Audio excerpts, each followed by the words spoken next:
how to create a blog with blogger.com. So hello guys, welcome back to my YouTube channel. In this quick tutorial I'll be showing you how you can easily create a blog with blogger.com. So first, just head over to your blogger.com on any of your website or browser and simply search in for that. First you need to sign in with your account, and to sign in just click on the sign in, and as you can see I've already created a Google account, so I will simply sign in with my Google account just like this. You can do the same as well. And once you land on this page, you need to choose a name for your blog. So I'll simply choose my name, and once you choose your name, it will ask you for a URL for your blog, that is your address. So always make sure you remember this one, because this is the one you should try to share with your friends to get more views on your blog. And once you click on next, you should also type in your display name and click on finish.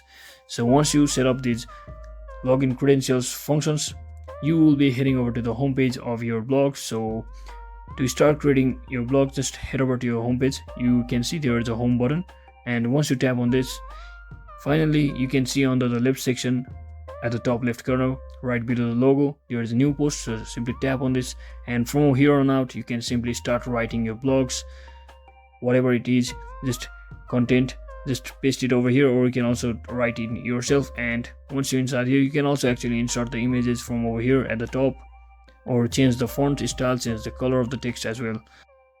And as you can see, there is an inserting image from over here. So once you do all of that, you can just click on publish to make your blog live, and that's exactly how you do it, guys. So thanks for watching, guys. Don't forget to like and subscribe to the channel.